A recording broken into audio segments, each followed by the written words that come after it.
Well, that Nintendo Switch 2 Direct was absolutely chaotic. First of all, there are going to be a lot of same-day releases on Nintendo Switch 2, which is exactly what I wanted. The system is going to actually support 120 FPS with VRR support and HDR, exactly how the rumors said it would. So we're basically getting an ROG Ally owned by Nintendo. But the main thing I wanted was potentially similar to how Xbox did it, free upgrades to my Nintendo Switch 1 games on Nintendo Switch 2. Of course, that's a lot to ask, especially from a company as cheap as Nintendo. And yes, they are cheap because they make us pay for mouse controls. But it seems like Nintendo is going to sell upgrades for every single game. So basically going to make remastered versions of the games you already have, which is exactly what people didn't want from Nintendo Switch 2. But if it's proven that you already own the game, you have to still purchase an upgrade for that game for Nintendo Switch 2. This is ridiculous. I bet the upgrades are going to be at least $10, but that's shooting very low. I'm assuming it's going to be probably because the games are going to support 4K, 60, or up to 120 FPS, maybe $20. So basically they are remastered versions of the games in disguise. But they're saying you can play your original Nintendo Switch 1 games on the Nintendo Switch 2, but not really, right? Because who wants to see a 720p or lower resolution expanded onto a 1080p screen? We all know that looks absolutely terrible. What I was hoping for, and of course it was a long shot, was for Nintendo to provide upscaling features for their Nintendo Switch 2 handheld. But unfortunately, it seems like those higher resolution and FPS features are going to be locked behind a paywall. And that's something that a lot of people did not want, myself included. I mean, who wants to pay extra for a game they already have? We supported the Nintendo Switch 1 for 8 years, and the least they could have done is pulled an Xbox. But I guess they saw the fact that Xbox is not doing well and linked that to their Xbox 360 upgrades for their Xbox One and Series systems. So they're just making us pay for remastered versions of the games by having us look at a 720p resolution game on a 1080p display. That just might do it, honestly. I can't imagine how bad Batman Arkham Knight would look on a Nintendo Switch 2 with its bigger and higher resolution screen. Similar to 1080p screens, if you play on a 4K display, you can see all of those little flaws in that resolution. But with 720p, for some reason, that looks a lot worse while playing that on a 1080p display. It's really unfortunate, but I bet this is going to cause some kind of controversy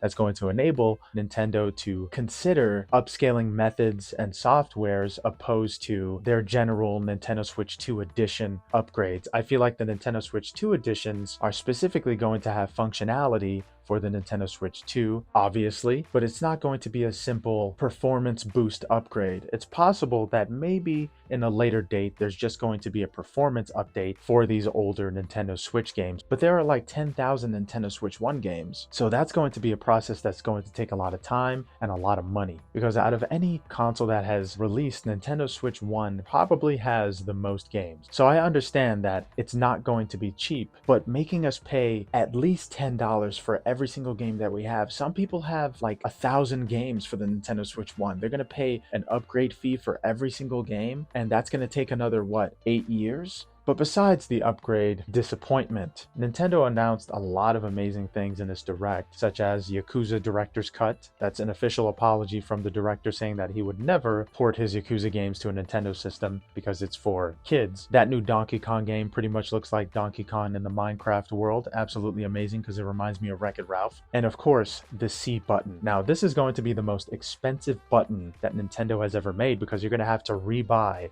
every single Pro controller and all of the accessories just to have that C button and the chat functionality. The C button doesn't do exactly what the leaker said, but it does have a share functionality to up to 3 other Nintendo Switches, as well as a chat functionality. So the C button is C for chat, which is what everybody wanted from Nintendo Switch 1, but instead they gave us a mobile app because it didn't have enough RAM. The least they could have talked about were the actual specs, but I guess we're going to get that at a later time on the website. But there are so many features and games that are coming out to the Nintendo Switch 2, and all I can think is that I have to rebuy Cyberpunk 2077 for a Nintendo system. And you know damn well that Cyberpunk 2077 is not going to run as well as we want it to on a Nintendo system. Now, the official hardware hasn't been revealed yet, but they will have some kind of instruction video game available to tell us. And I heard some people say that you have to pay for this instructional video, which is a bit strange, but it's so Nintendo. There's going to be an official Nintendo camera, and you're going to have the ability to have your floating head right next to your avatar in any game that you play, which is very distracting. I'm pretty sure the people in that video failed because they got distracted by their teammate's head. That is kind of a weird feature, and if people turn it on, it could definitely distract you. But it shows their reactions, which is very modern. And of course, the GameCube Nintendo Switch Online feature is incredible. I'm just kidding. I don't care about Nintendo Online emulated games because I already emulate games, and I have all of the versions of Soul Calibur 2 about 10 years ago on every single platform, so it's okay. But it is pretty awesome that they announced Soul Calibur 2 being one of the first games on their GameCube Nintendo Online service to be available. I think that's really awesome that they threw some recognition to Soul Calibur. Hopefully Nintendo Switch 2 will bring a new Soul Calibur to the system, similar to how they have a new From Software exclusive that isn't Bloodborne. The whole time I thought it was Bloodborne 2, but of course that's a PlayStation exclusive, so it makes no sense, right, Persona 5?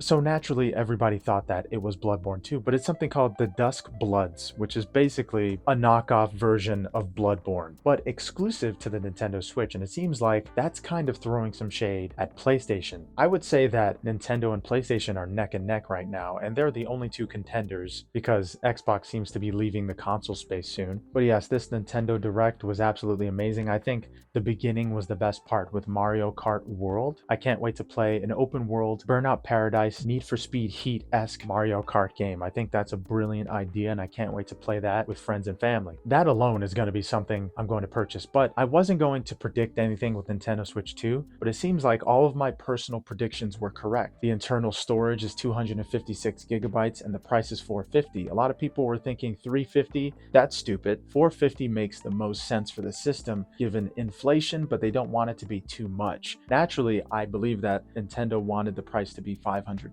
Now, $450 is a good cutoff point. I think it's perfect. But 256 gigabytes is something that I was not looking forward to because this is not enough internal storage for the games that they're providing. There's no way that Cyberpunk 2077 is going to be under 50 gigabytes. That game alone is going to be humongous. But what I do wonder is how big are these cartridges going to be? And it seems like we're going to have to use a specific type of SD card, which are the express cards. So what I wanted from Nintendo Switch 2 was faster loading time, but it seems like these express cards are only going to be necessary because these games are going to be a lot bigger and performance intensive, which makes a lot of sense because I have tried to play games like Elden Ring with transfer rates that are only 120 megabytes per second, and that's actually on the higher end in the last 5 years. But now we have SD cards like the recent 2 terabyte SD card that I got, which has a transfer rate of 240 megabytes per second. So I'm assuming you would be able to use something like a SanDisk Extreme with your Nintendo Switch 2. If you were wondering exactly which SD card would be compatible, it's most likely the Extreme versions of every single SD card, which are the ones that range up to $200. But most likely because of the Nintendo Switch 2, these Extreme micro SD cards are going to go down in price, which is exactly what a lot of people want. So instead of paying $200, probably in a year or two, you'll be able to pay $80 or $100, which is similar to what you can pay for 1 terabyte today. So I do welcome Nintendo Switch to support these higher end SD cards, but it's kind of unfortunate because most people have a crap ton of standard micro SD cards for their Nintendo Switch 1. But I don't know why I'm worrying about this more than the main issue, which are the paid upgrades. This is something for me that was going to sell the system. Now, of course, I'm still going to get the system, obviously, but the biggest selling point was the fact that I could play my Nintendo Switch 1 games with the upgrade. So if you want a Doom 2016 to get that sweet Nintendo Switch 2 upgrade, you're probably going to have to wait a couple months to a year. And when you do eventually get that upgrade, you're going to have to pay for the damn thing. And this is going to be the main controversy point of anything having to do with the Nintendo Switch 2. I think this is just sad. I really wanted them to just support their old games for free and not have us pay for anything. But yeah, let me know what you guys thought about the Nintendo Switch 2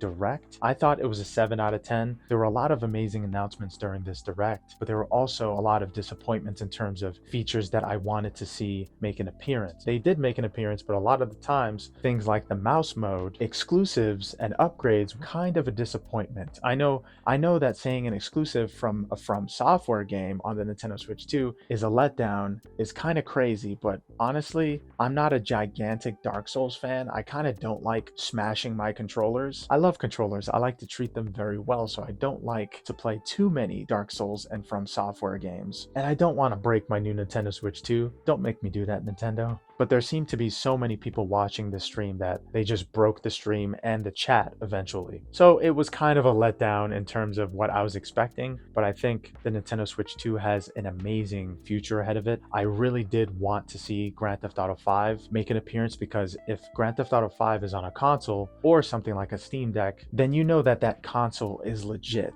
and it's on the map. But so far, Nintendo Switch does not have Grand Theft Auto 5. I thought the enhanced version would be announced today, and I was very surprised when it wasn't. But yeah, that's all I have to talk about. It's kind of a disappointing day in terms of Nintendo Switch 1 fans. We're kind of left sitting alone to wonder how much we're going to have to pay to get our Nintendo Switch 1 games to be upgraded on the Nintendo Switch 2. I don't know, maybe it's just me, but I think that's something that could make or break the system, and so far, it's breaking it a little bit for me personally. But of course I have a gripe, right? But yeah, thank you guys so much for watching. Hope you have a good one. Later.